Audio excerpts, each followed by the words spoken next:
Today I'm talking about the Deadly Disguises Commander deck from Murder at Karlov Manor. It's a red, green, white deck, and the lines down here say disguise cards and big surprises, which kind of gives you a theme for the deck, sort of.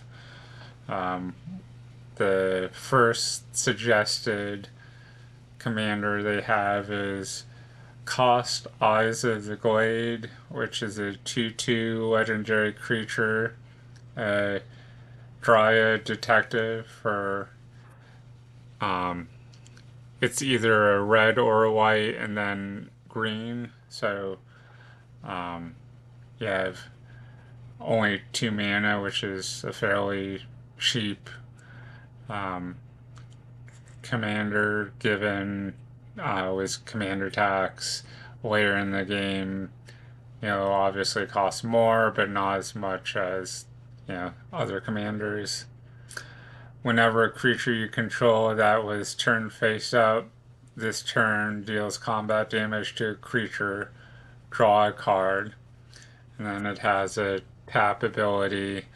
Turn target face up attacking creature you control, or target face down attacking creature you control face up. So that kind of um, allows you to benefit from the card draw of dealing damage with a um, card that was turned face up. Another potential commander possibility, um, Duska the Rage Mother. It's a 5/5 legendary creature, a bear that costs 2 mountain, a forest, and a plain, so obviously more than the first um, suggested or possible commander. Whenever Duska, the Rage Mother, enters the battlefield, draw a card for each creature you control with base power and toughness 2/2. Whenever a creature you control with base power and toughness 2/2 attacks, it gets +3/+3 until end of turn. So, I mean, it's powerful, maybe not over powerful considering it costs 5, but decent strength. We actually have um, 2 copies of Cost Eyes of the Glade only because one is like a thicker cardstock, so you would only run one copy, obviously, where Commander's a singleton format. True Identity. It's an enchantment for 1 in the plains. Whenever True Identity or another permanent you control is turned face up, scry 1, then draw a card. So, in a way, this feels like Opt, but it's an enchantment, and then it allows you to scry 1 and draw when other permanents are turned face up also. This ability triggers only once each turn, so I mean, you don't get the benefit of, you know, playing Opt multiple times or, copying the Opt skill like you would in a non commander format, like, you know, standard, you could have 4 copies of Opt and then play more than 1 copy per turn. This, it's limiting you to triggering it once per turn, but that's still a good benefit. The disguise cost is a plains. You may cast this card face down for 3 as a 2/2 creature with War 2. Turn this face up anytime for its disguise cost. So it actually costs more to play it face down than it does to cast a card. But then the disguise card cost allows you to flip it, triggering its ability to allow you to scry and draw. And then, you're also having a creature on the battlefield, which is beneficial. Unexplained Absence. It's an instant for 3 in the plains. For each player, exile up to one target non-land permanent that player controls. For each permanent exiled this way, its controller cloaks the top card of their library. And then it has like a reminder text in parentheses. To cloak a card, put it into the battlefield face down as a 2/2 creature with Ward 2. Turn it face up any time for its mana cost if it's a creature. Veiled Ascension. It's an enchantment for 3 in the plains. Whenever Veiled Ascension enters the battlefield, put a flying counter on each face down creature you control. Face down creatures you control enter the battlefield with a flying counter on them. At the beginning of your upkeep, you may cloak the top card of your library. So, where this deck's built around, the disguise mechanic, giving your face down creatures flying is a pretty good thing.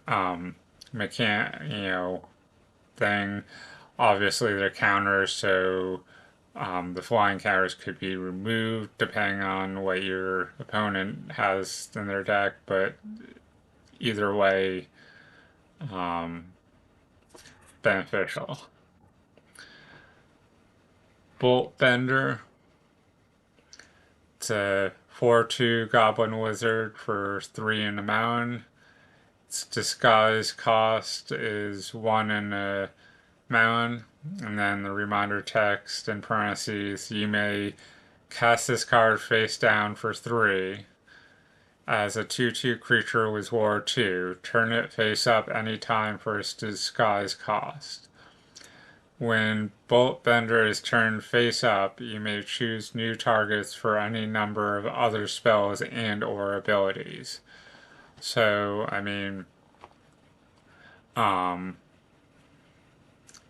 red has some stuff for copying and or choosing new targets for spells and abilities. That feels like a blue-red thing, but just red has some in that. Show-stopping Surprise. It's an instant for 3 and 2 mounds. Choose target creature you control. Turn it face up if it's face down. Then it deals damage equal to its power to each other creature. So, yes, it'll deal damage to your creatures too, but as a board wipe,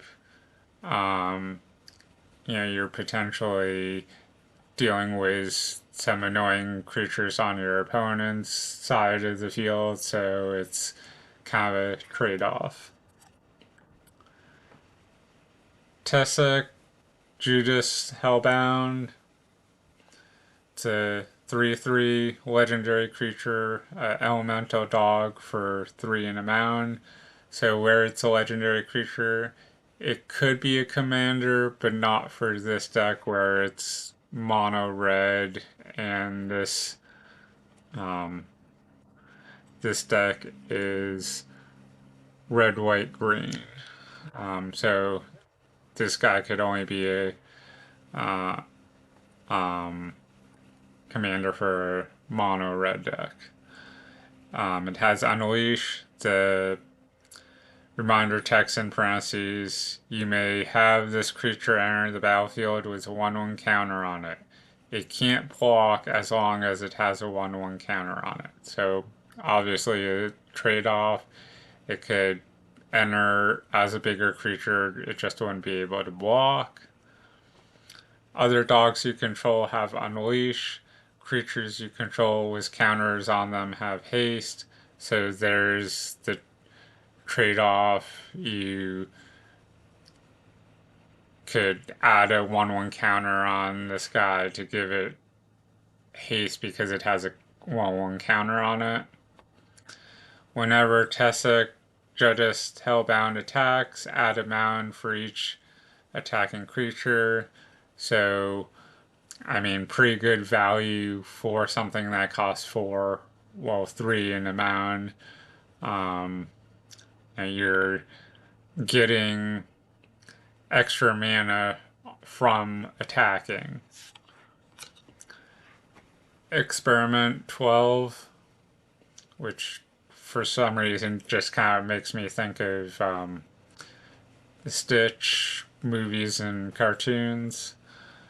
It's a 4/4 elf lizard warrior for 3 in a forest.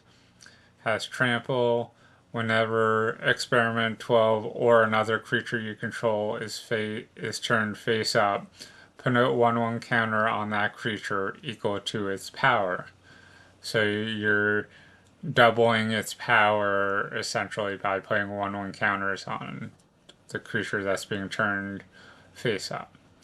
The disguise cost is 4 in a forest, so more than it would cost to cast it, but if you cast it, play it face down and then play the disguise cost, you're putting a 1/1 counter on it, so you know, definitely worth the extra 1 mana.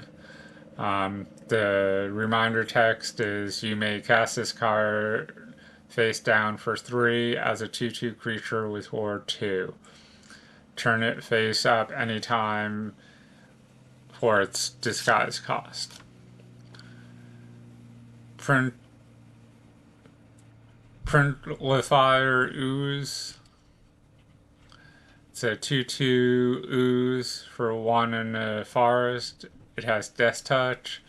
When Printlifier Ooze or another creature you control is turned face up, create a 0/0 green ooze creature token with trample. The token enters the battlefield with X 1/1 counters on it, where X is the number of other creatures you control. And its disguise cost is 3 in a forest.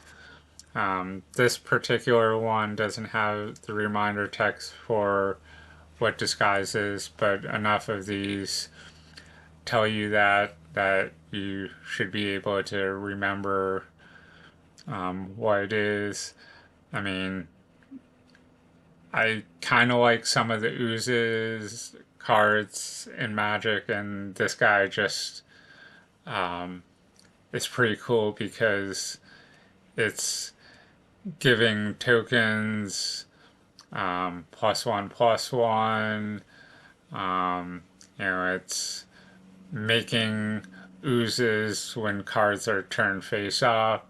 It does a lot, and this guy happens to have Death Touch, so make your opponent, you know, either have to deal with it or decide whether they want to attack or not. Canopic Projector. It's an artifact that costs 4. Tap. The next face down creature spell you cast this turn costs 3 less to cast. If turning a face down permanent face up causes a triggered ability of a permanent you control to trigger, that ability triggers an additional time. So, you're all not only doing mana reduction, given it would be once unless you have a way to untap this. It also allows you to trigger something again when it's caused by a turning a face down card face up. You know, when that triggers something, you're triggering that ability again, which is pretty cool. Ransom Note. It's an artifact clue for 1. When Ransom Note enters the battlefield, surveil 1. You can pay 2, sacrifice Ransom Note, choose 1. Cloak the top card of your library, or go target creature, or draw a card.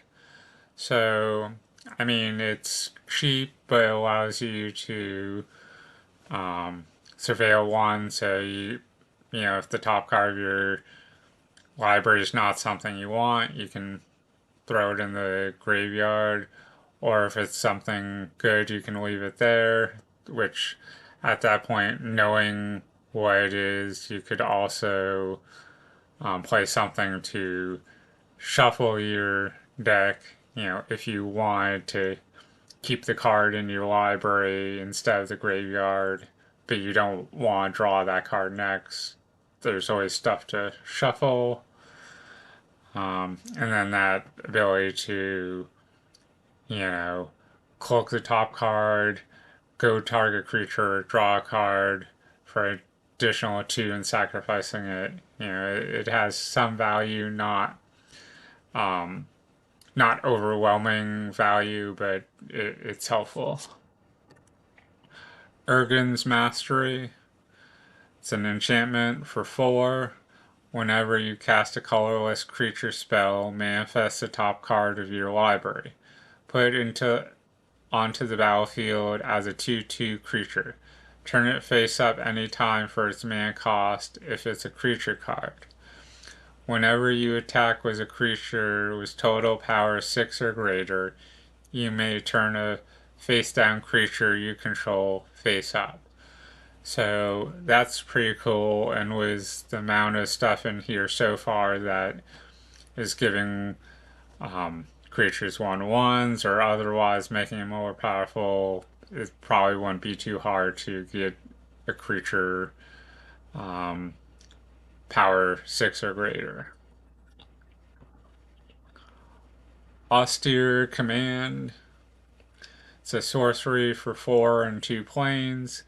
Choose 2. Destroy all artifacts, or destroy all enchantments, or destroy all creatures with mana value 3 or less, or destroy all creatures with mana value 4 or greater. So, I mean, that's it. You know, a board wipe. It's kind of interesting how they split up the destroy creatures into 3 or less or 4 or greater for mana cost, because then you could nuke the field of some creatures but not all, and then, you know, if you were choosing 2, you maybe destroy some creatures and destroy all artifacts, or destroy some creatures based on mana value and destroy all enchantments. You could, you know, choose both of the destroy all creatures, but I feel like there might be other more efficient ways than choosing those 2 options if you're trying to destroy all creatures. And we have a card that has 2 options. Dusk is a sorcery for 2 and 2 planes. Destroy all creatures with power 2 or with power 3 or greater. Or Dawn is a sorcery for 3 and 2 planes. Has Aftermath. In parentheses, the reminder text says, cast a spell from your graveyard, then exile it. Return all creature cards with power 2 or less from your graveyard to your hand. So, I mean, you could play Dusk for this to go to the graveyard, to play the Dawn side, and, you know, after some stuff is destroyed, you could get different creatures back. Exalted Angel. It's a 4/5 angel for 4 and 2 planes. It has flying. Whenever Exalted Angel deals damage, you gain that much life. Um, so life gain without calling it life gain, I guess. Has um, a morph cost of 2 and 2 planes. The reminder text. You may cast this card face down as a 2/2 creature for 3. Turn it face up anytime for its morph cost. So in addition to, some cards that have disguise, you also have, some that are going to have morph, which are similar, but I believe the disguise ones usually have ward, which is makes that a tiny bit better. Fell the Mighty. It's a sorcery for 4 in the plains. Destroy all creatures with power greater than target creature's power. So you would choose this specific creature as a target, and then anything with greater power would be destroyed. So if you chose one of your 1/1 creatures, everything power 2 or greater would be destroyed. And you could choose anything for an example, but that um, kind of interesting, different way of doing a boardwalk or board wipe. Hidden Dragon Slayer. It's a 2/1 human warrior for 1 in the plains. Has lifelink. Its Megamorph cost is 2 in the plains. The reminder text is you may cast this card face down as a 3/3 creature for 3. Turn it face up anytime for its Megamorph cost and put a 1/1 counter on it. So, one of the last creatures had Morph.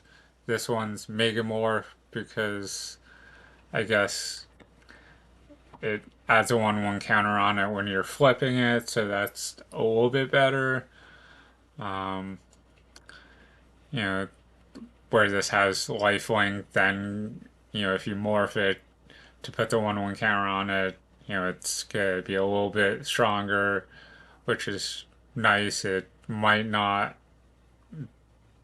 die to certain creatures, and you get more power for lifelink.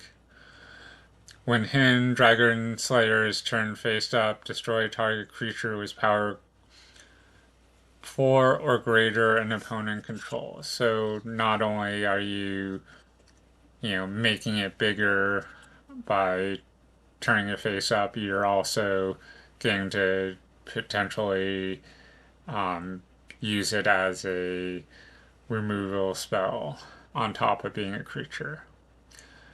Master of Pearls. It's a 2/2 human monk for 1 in the plains. Its morph cost is 3 and 2 planes. The reminder text, you may cast this card face down as a 2/2 creature for 3, turn it face up anytime for its morph cost. When Master Pearls is turned face up, creatures you control get +2/+2 until end of turn. So even though the morph cost makes it cost more, um, you know, that +2/+2 for all your creatures until end of turn could just be what you need to finish someone off, or make buff your creatures enough to kill some of your opponent's creatures that your creatures might have died instead if you didn't buff your creatures. Mastery of the Unseen. It's an enchantment for 1 in the plains.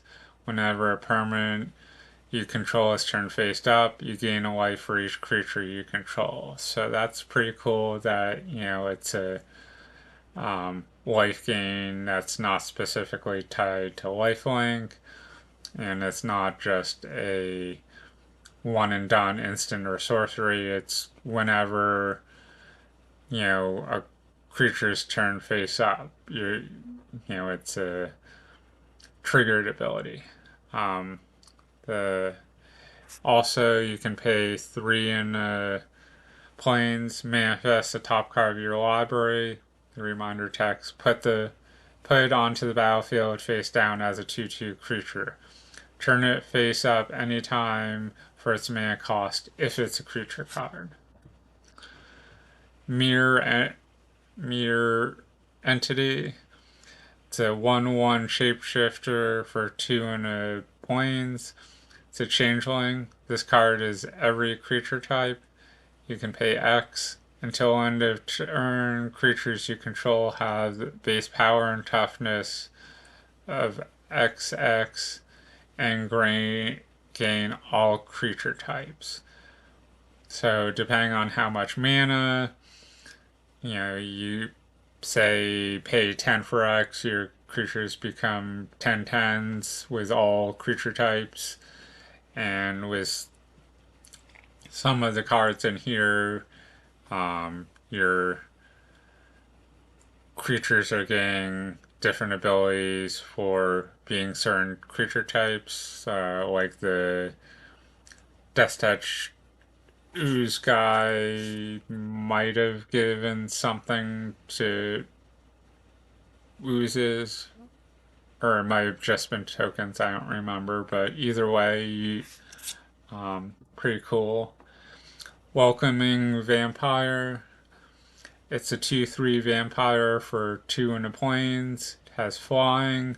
Whenever one or more other creatures with power 2 or less enter the battlefield under your control, draw a card.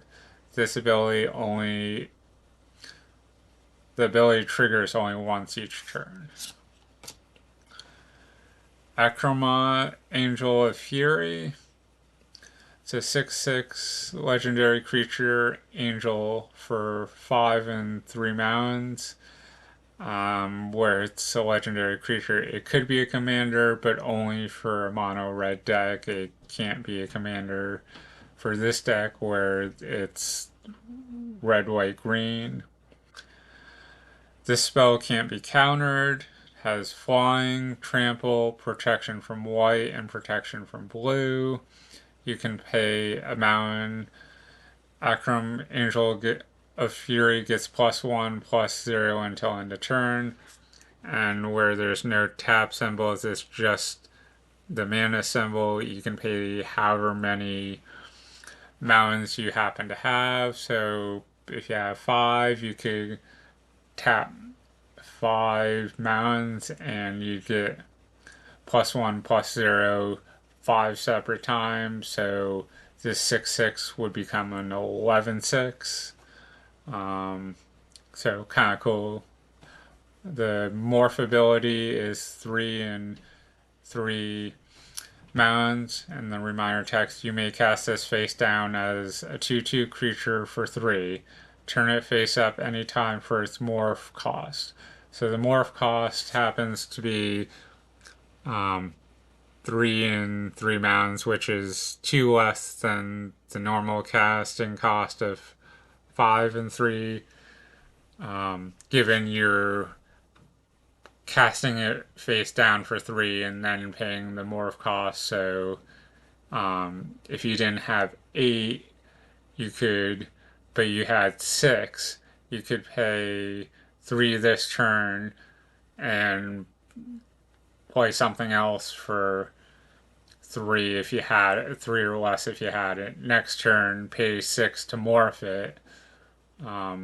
It's been on the battlefield for a turn, so shouldn't be affected by summoning sickness by flipping it. So one of the rare instances that, the morph cost is less, but you're also not, getting something from flipping it, so that's probably why they made the morph cost less. S Cloud Phoenix. It's a 4/1 Phoenix for 2 and 2 mounds. It has flying. When Asgard Phoenix dies, return it to the battlefield face down under your control. The morph cost is 4 and 2 mounds, which is obviously more than the original casting cost, but if it's coming back to the battlefield every time it dies, you're essentially paying a little extra to have it keep coming back. So the only way your opponent could deal with this is to exile this guy. When Ascow Cloud Phoenix is turned face up, it deals 2 damage to each player. So in addition to keep getting this guy back every time he dies, if he's brought back face down, you pay the morph cost to turn it face up. It's also dealing damage to your opponents. That's really good. Chaos Warp. It's an instant for 2 and a mountain. The owner of target permanent shuffles it into its library, then reveals the top card of their library. If it's a permanent card, they put it onto the battlefield.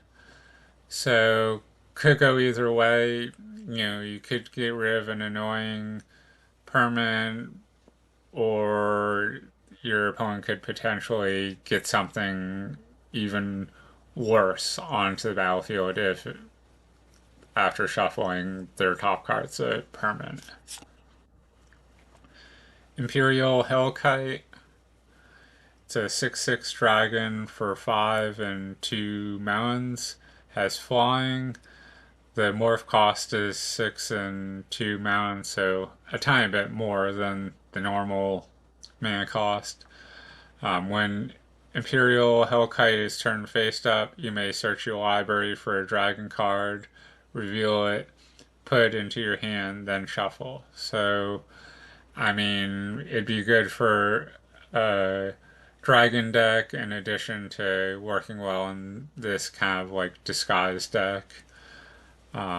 Because, in a dragon deck, you're searching for other dragons. Here, if you have more dragon cards in this deck, it maybe grab one, but um, it's not specifically built around that creature type. Jessica's Will. It's a sorcery for 2 and a mountain.